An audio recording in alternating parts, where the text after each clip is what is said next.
Hello students, welcome आहे तुमचं YouTube channel science वाली राजगुरू मॅडम मध्ये. आपण 10th स्टँडर्डचे सायन्स 1 चे सर्व लेसन्सचे व्हिडिओ बनवणं सुरू केलेले आहे.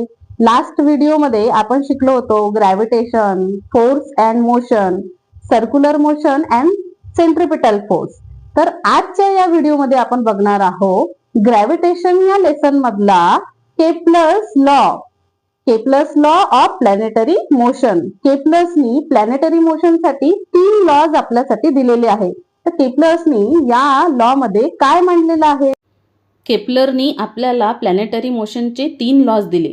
Kepler's first, second and third law. Kepler's first law मध्ये त्याचं म्हणणं आहे planet revolving around the sun in elliptical orbit. Planets हे सनच्या अराउंड रिव्हॉल्व करतात, ते इलिप्टल ऑर्बिटमध्ये रिव्हॉल्व करतात. हा होता केप्लर्स फर्स्ट लॉ.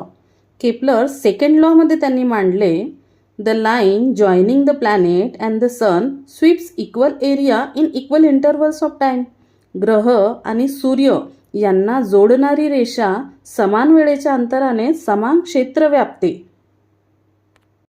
केप्लरनी थर्ड लॉमध्ये मांडले The square of its period of revolution around the sun is directly proportional to the cube of the mean distance of a planet from the sun.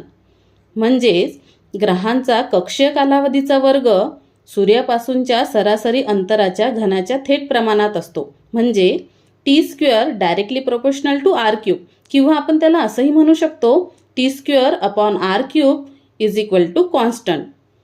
एखाद्या ग्रहाला सूर्याभोवती एक प्रदक्षिणा पूर्ण करण्यासाठी लागणारा वेळ त्याच्या सूर्यापासूनच्या सरासरी अंतराच्या घनाच्या प्रमाणात असतो. सूर्यापासूनचा दूर असलेल्या ग्रहांचा ऑर्बिटल पिरियड म्हणजेच कक्षीय कालावधी हा लक्षणीयरित्या जास्त असतो. तर अशा प्रकारे केप्लरने हे 3ही लॉ मांडले. तर अशा प्रकारे आपण समजून घेतले केप्लर्सचे 3ही लॉ, ज्यामध्ये केप्लर्सनी प्लॅनेटरी मोशन बद्दलचे त्याचे मत मांडलेले आहे. तर याच लेसनचे अन्य व्हिडिओ सुद्धा चॅनलवर अपलोड होतील. जर तुम्हाला ते व्हिडिओ हवे असतील तर चॅनलला सबस्क्राईब करा and don't forget to press the bell icon.